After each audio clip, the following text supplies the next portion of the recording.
శ్రీ గురుభ్యో నమః. మనం తులసీదాస్ గారు రచించిన రామచరితమానస్ చూస్తున్నాము.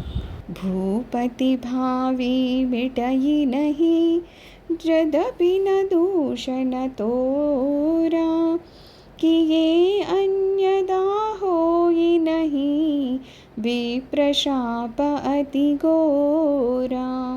బ్రాహ్మణునిలా పలుకుతున్నారు, రాజా నీవు నిర్దోషమైనను విధి ఎవ్వరూ తప్పించలేరు కదా. బ్రాహ్మణ శాపము భయంకరమైనది, అప్రతిహతము.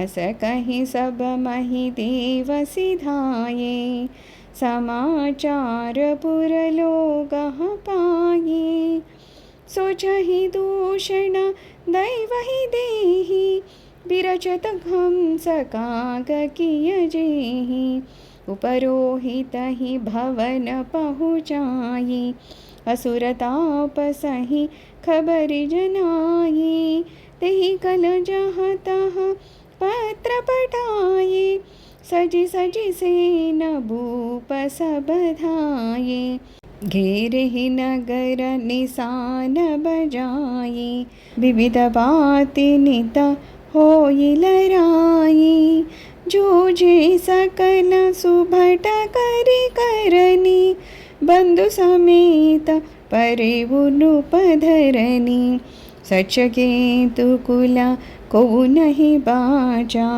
विप्रशाप किमि होई असाचा रिपुजिति सब नृप नगर बसाई निजपुर गवने जय जसु पाई.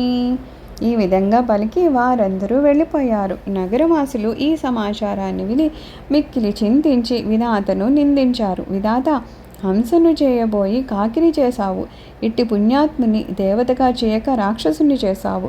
కాలకేతువు నిజమైన రాజపురోహిని ఇంటికి చేర్చి కపట సన్యాసికి ఈ విషయాన్ని అంతేను చెప్పాడు. ఆ కపట సన్యాసి శత్రురాజులందరినీ ఉత్తరములుగా వ్రాయగా వారు సైన్యంతో ప్రతాపభానుని పైకి దండెత్తి వచ్చారు. నగారాలను మ్రోగిస్తూ నగరాన్ని ఆక్రమించారు. పెక్కు దినములు యుద్ధం జరిగింది. ప్రతాపభానుని సైనికులు అందరూ పరాక్రమంతో పోరాడారు, కానీ కడకు మృతులయ్యారు. రాజు అతని తమ్ముడు రణరంగమున మడిశారు. సత్యకేతు వంశంలో ఎవ్వరూ మిగల్లేదు. బ్రాహ్మణుల శాపము ఎట్లా సత్యమవుతుంది? శత్రురాజులు నగరాన్ని పునర్నిర్మించి వారి వారి రాజ్యాలకు వెళ్ళారు. వారు విజేతలుగా కీర్తించబడ్డారు.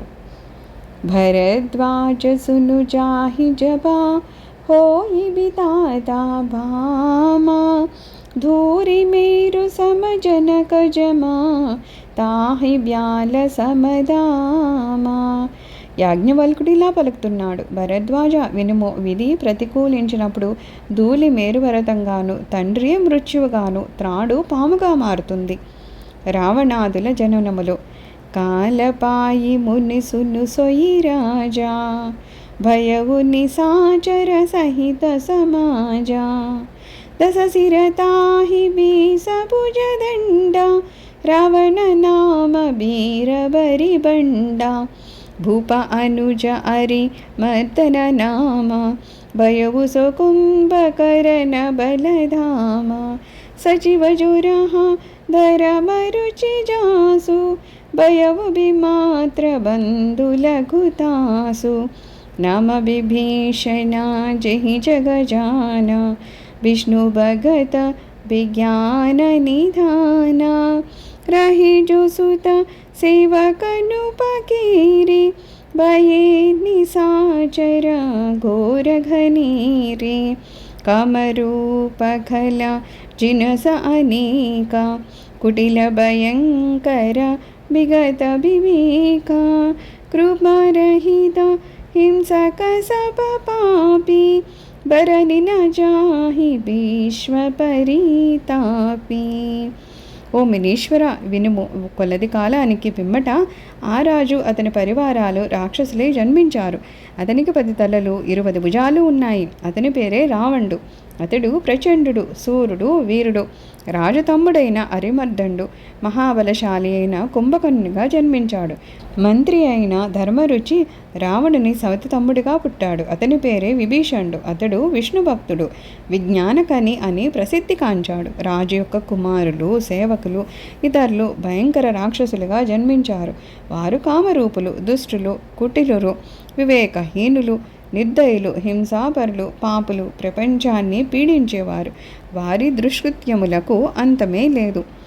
ఉపజేజదపి పులస్త్యకులా పావన అమల అనూపా తదపి మహీసురశాపబసా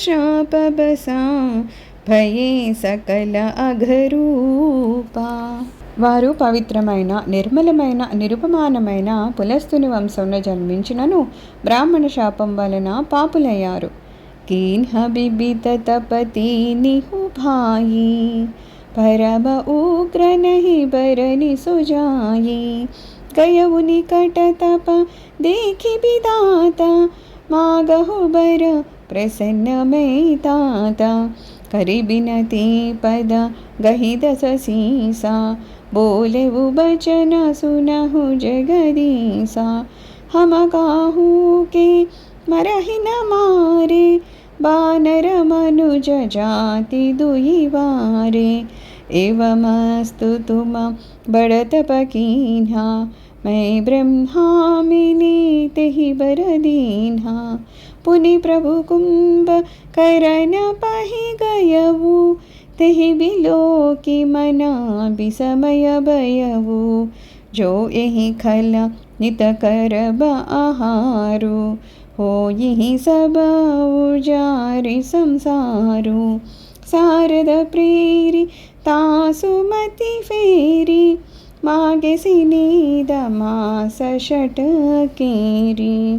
ముగ్గురు సోదరులను ఘోర తపస్సు చేశారు. వారి ఉగ్ర తపస్సులకు బ్రహ్మ ప్రత్యక్షమై, నాయన్లారా, నేను ప్రసన్నయ్యాను, వరాలను కోరుకోండి అని అడిగారు.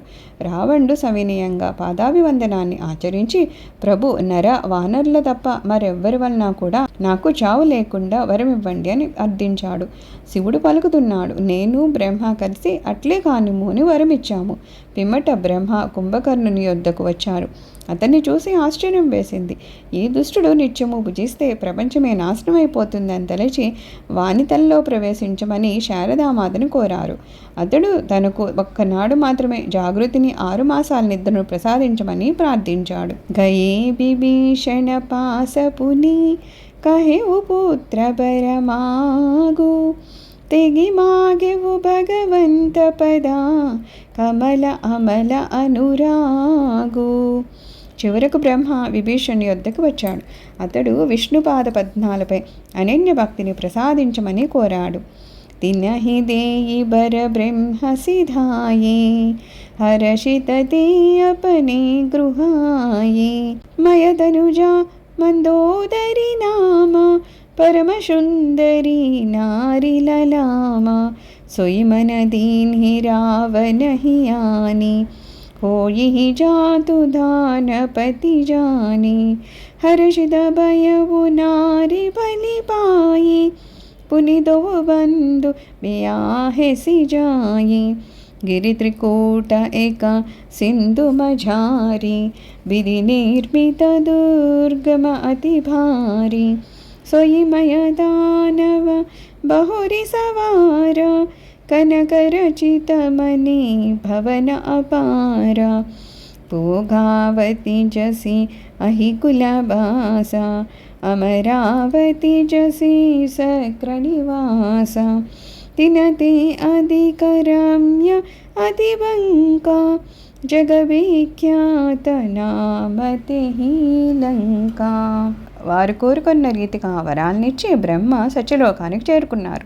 ముగ్గురు సోదరులు సంతుష్టులై గృహోన్ముఖులయ్యారు. మయుడు అనే దానవునకు మండోదరిని కూతురుంది. ఆమె నారీ శిరోమణి. మయుడు ఆమెను రావణునకు సహధర్మచారిణిగా చేశాడు. రావణుడు రాక్షస రాజు అవుతుందని అతనికి తెలియను. అట్టి అందాల రాశిని పొంది రావణుడు సంతుష్టుడయ్యాడు. తన 2 సోదరుల వివాహాలను కూడా అతడే జరిపించాడు. సముద్ర మధ్య భాగమున బ్రహ్మ నిర్మితమైన త్రికూట పర్వతం ఉంది. అది అతి విశాలమైంది, దుర్గమమైన ఒక కోట. మయదానవుడు మాయావి శిల్పి. దాన్ని అతడు మణిమాణిక్యాలతో అలంకరించాడు. అందు రత్న ఖచితములైన బంగారు భవనాలు అనేకమున్నాయి. నాగజాతి నివసించు పాతాళలోక రాజధాని అయిన భోగవతి కంటెను, దేవతలు నివసించే స్వర్గ రాజధాని అయిన అమరావతి కంటెను మిన్నయై దుర్గమ్మై ఉంది. అది లంక అనే పేరుతో సాటి లేనిదిగా ప్రసిద్ధిగాంచింది. खाई सिंधु गबीर अति चारि हुदिसि फिरि आवा कनक कोट मणि खचित दृढ़ा बरनि न जाहि बनावा हरि प्रेरित जहि कलप जोई जातु धानपति होई सूर प्रतापी अतुल बला दल समेत बस सोई దానికి నాలుగు వైపుల గల సముద్రము అగడ్తగా ఉంది. మణులు చెక్కిన బలిష్టములైన ప్రకార కుడ్యములు మహావైభవోపేతాలు. ప్రతికల్పమునందును సూర్యుడును వీరుడును ప్రతాపవంతుడును బలిశాలి అయిన రాక్షసరాజు గొప్ప సేనలతో ఆ లంకా నగరంలో నివసిస్తూ ఉండము భగవంతుడైన ఆ శ్రీహరి సంకల్పమే. రహిత నిశిచర భటబారే ते सब सुरह समर संगारे अवतारः हि सक्र के प्रेरे रचक कोटि जचपति केरे दसमुख कतहु बखरी असि पाई सेन साजि घड़ घेर सी जाई देखी बिकट बटक वडी कटकाई जच जीव लई गए पराई फिर सब नगर दसानन देखा गयऊ सोच सुख भयऊ विशेष सुंदर सहज अगम अनुमानी किन्हि तहाँ रावण रजदानी जेहि जस जोग बाटी गृह दीन्हि सुखी सकल रज नीचर कीन्हि एक बार कुबेर पर धावा పుష్పక జాన జీతిలయ్యావా. మొదట ఆ లంకలో రాక్షస యోధులు నివసించుచుండిరి. దేవతలు వారందరినీ యుద్ధంలో హతమార్చారు. ఇంద్రుని ఆజ్ఞానుసారము కుబేరుని భటులైన 1,000,000 మంది యక్షులు దానికి రక్షకులుగా ఉన్నారు. రావణునకు ఈ వార్త తెలిసినంతనే సైన్యంతో ఆ కోటను ముట్టడించారు. ఆ సైన్యాన్ని చూసి యక్షులు ప్రాణభయంతో పారిపోయారు. విజేత అయిన దశకంఠుడు ఆ నగరమునంతయును తిరిగి చూశాడు. తనకు తగిన రాజధాని లభించిందని సంతోషపడ్డాడు. సహజంగా అందమైన దుర్గమైన ఆ నగరాన్ని అతడు తన రాజధానిగా చేసుకున్నాడు. రాక్షసులకు వారి వారి యోగ్యతలను బట్టి గృహములను ఇచ్చి సంతోషపరిచారు. రావణుడు ఒకసారి కుబేరునిపై దండెత్తి అతన్ని ఓడించి అతని పుష్పక విమానాన్ని కొనివచ్చాడు. సర్వం శ్రీరామచరణారవిందార్పణమస్తు. లోక సంస్థ సుఖినో భవంతు. ఓం శాంతి శాంతి శాంతి.